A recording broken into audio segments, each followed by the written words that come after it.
Well, welcome to the Pastor's Corner tonight. We're certainly thankful to the Lord to have you with us, and it's time to study again. So please let a friend, or relative, or acquaintance, or neighbor know, like us, and then subscribe to us so that we can keep bringing you these Bible studies. And we want to know if we're being a blessing to you. We are at this month. We're asking that you would let us know if you need prayer. Your family needs prayer. We'll pray for them. If you'll give us the last name of your family, we'll pray for anybody. So just let us know, and you don't have to use your first name. Just give us your last name, and we'll add you to the list. It's a growing list of those that we're praying for, and we love to pray at St. Luke. We also want to invite you to come and be a part of our Sunday morning worship at 10 a.m. Central Standard Time. Come and share with us and be with us as we worship the Lord together. These are some critical times we're living in, and the more we get together, the happier we'll be. Tonight I want to go back and finish a message that I started on Sunday. Didn't get a chance to finish. I ran out of time. And hopefully you can get or take a look at the channel and get the first part of the message, which was entitled They That Be With Us. They That Be With Us.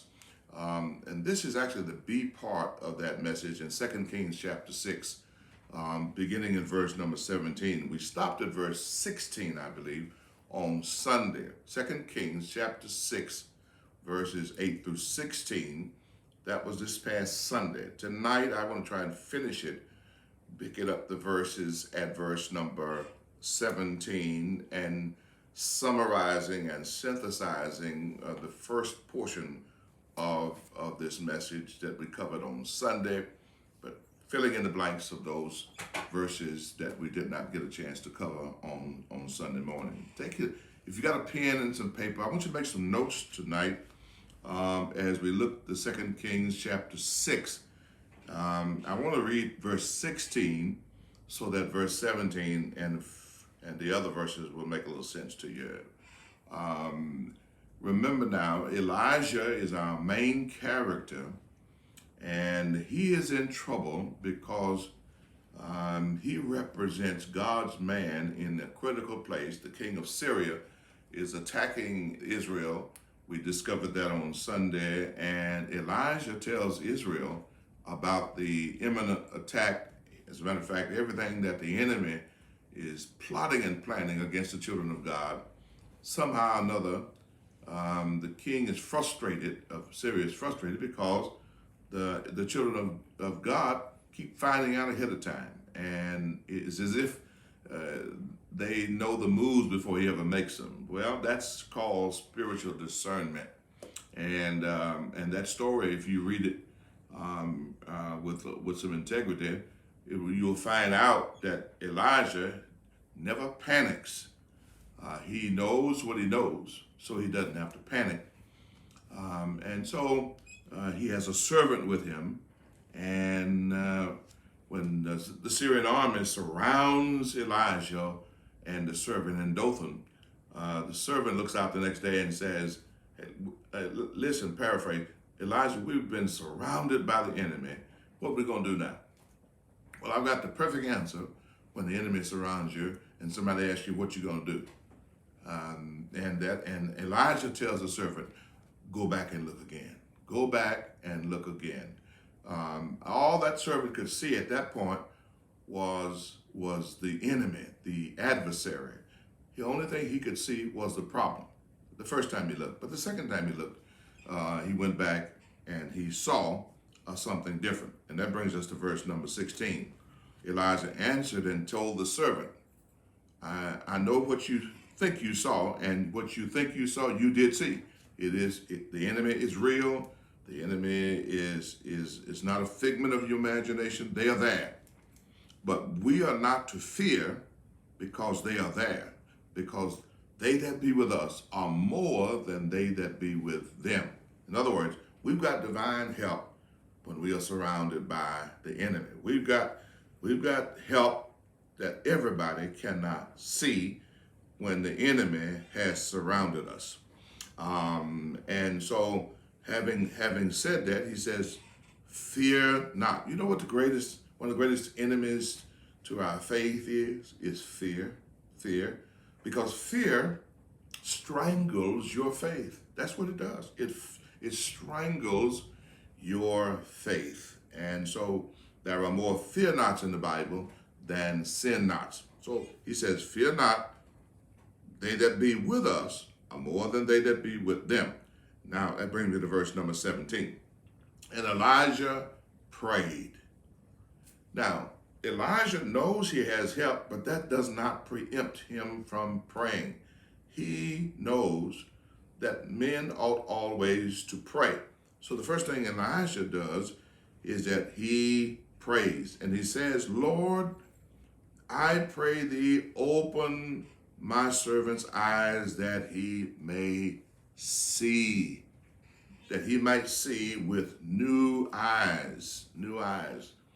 The revelation of God comes with new eyes.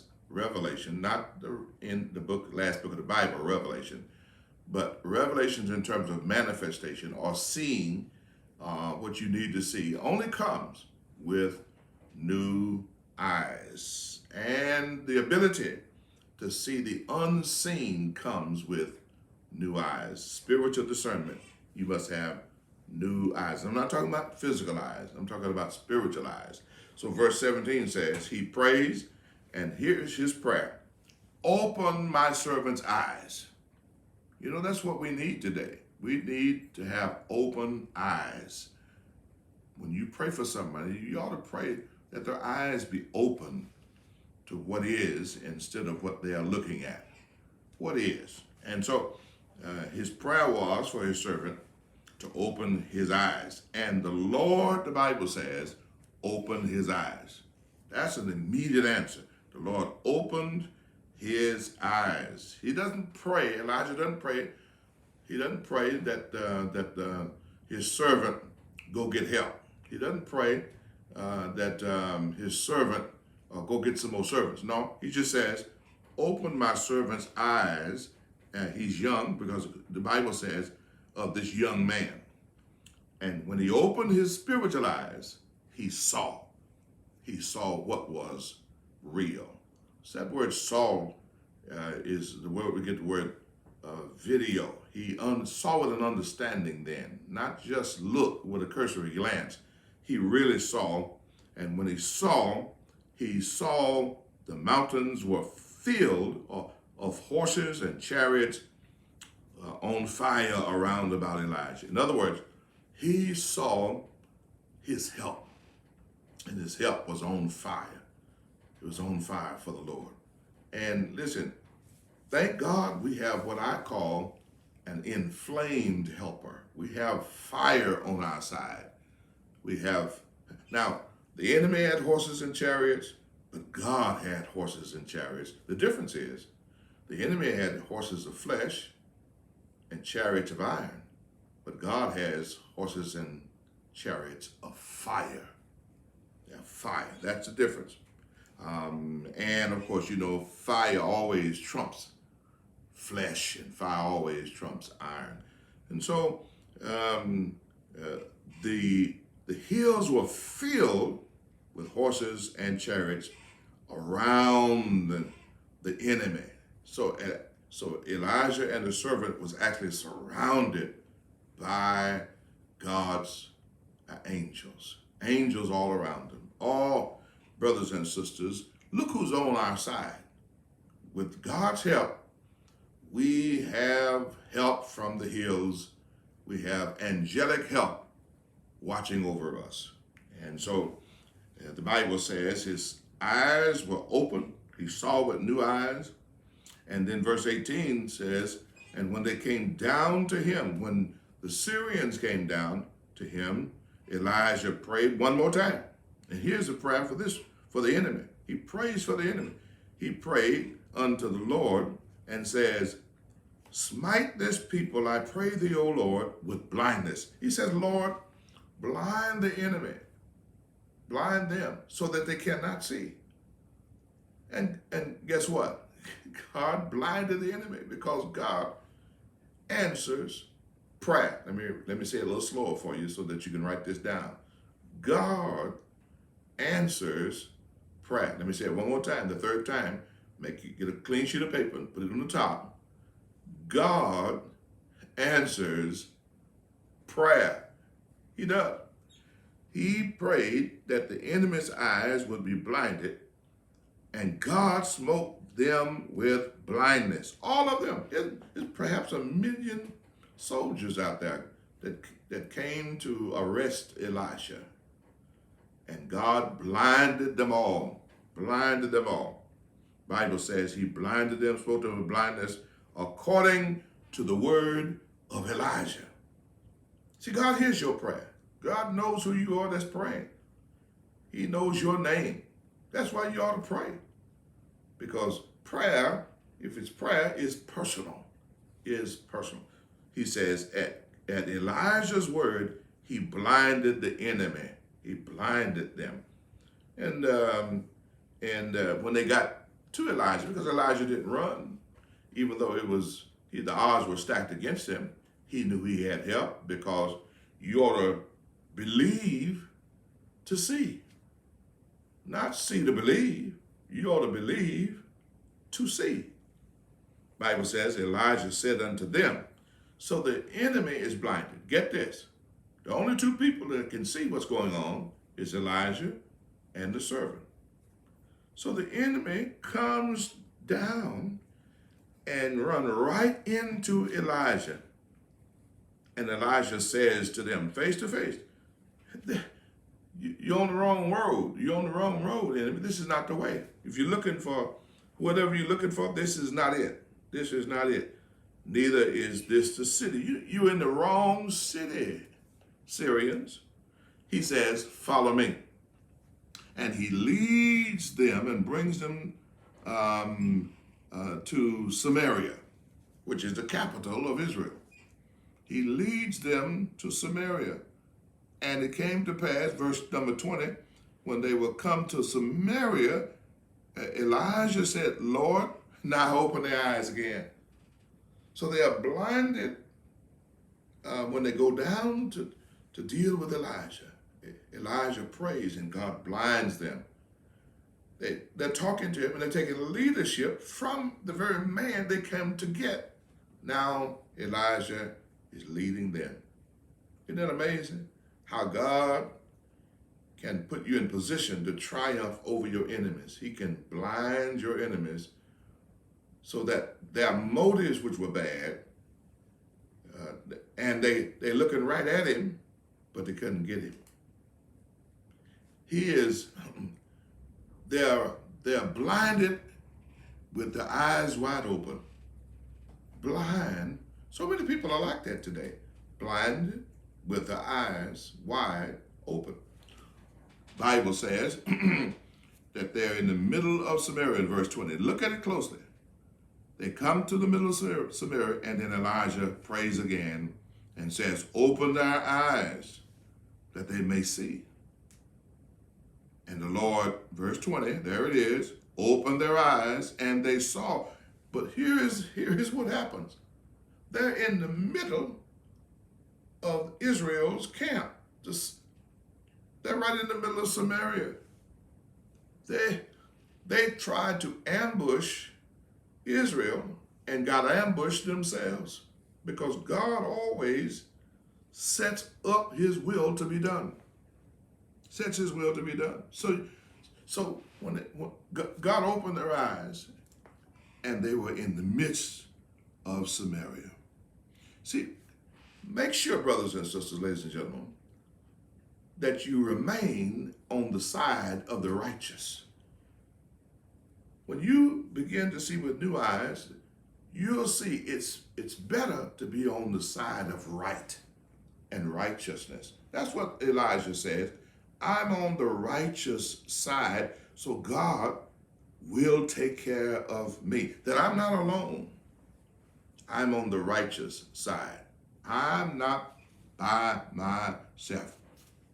Because when you're in the right, you are in the majority. Now you say, well, it looks like I'm alone, I'm standing for right. It looks like everybody else is doing this and doing that. And it's just me trying to stand for right and righteousness. Stand there. Remain there. Because you are in the majority. You're in the majority. Because God plus nobody is still in the majority. He is the majority. So make sure when you get your new eyes that you understand I need to be right.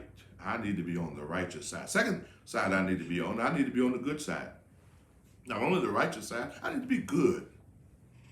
When God is on my side, I can afford to be good. I can treat people better. I can be better. Look at verse 21. He says, and so the king of Israel said to Elijah, he says, when he saw them, he says, Elijah, do you want me to kill them all? Do you want me to just go ahead and kill them all? That's what he says. What do you want me to do about it, Elijah? Should I smite them? But notice what verse 22 says. No. He answered, don't kill them. No, don't take their lives. He says, thou shalt not smite them. Wouldest thou smite those whom thou hast taken captive with thy sword and with thy bow? No. He says, don't fight them. Hey, amazingly, feed them.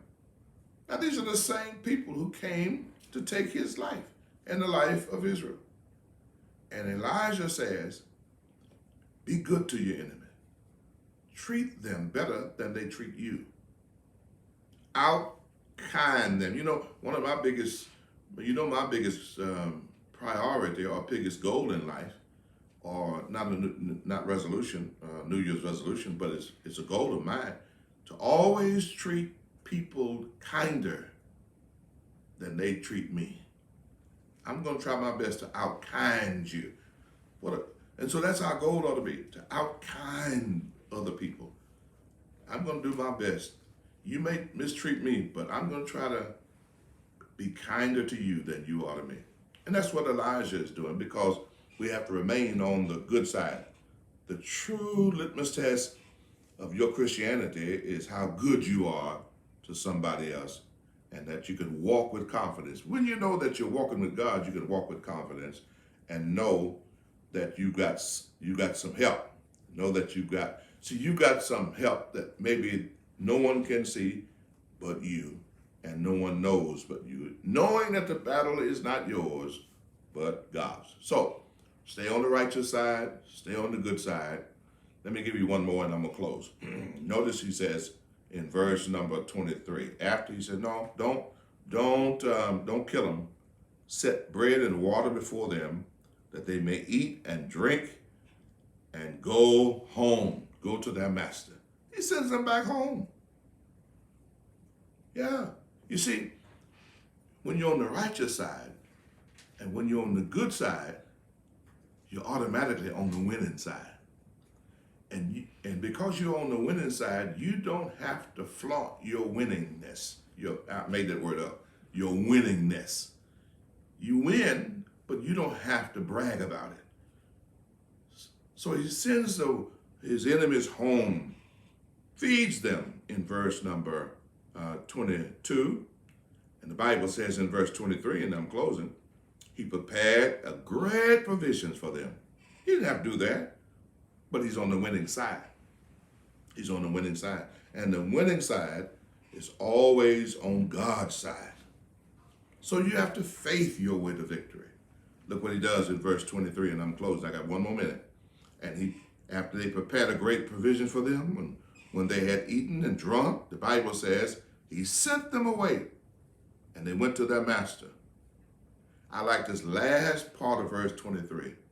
The last part says, so they went to their master.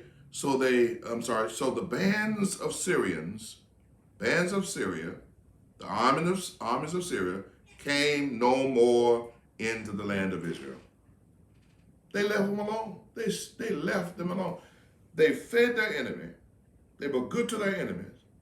And the enemy stopped fighting them. Do you want your enemy to stop fighting you? Be good to them. feed them, bless them, bless those who despitefully use you. And God can situate a situation where people will leave you alone. The enemy left Israel alone. But you'll never be on the righteous side or the good side or the winning side if you don't see God in trouble. So always look for God.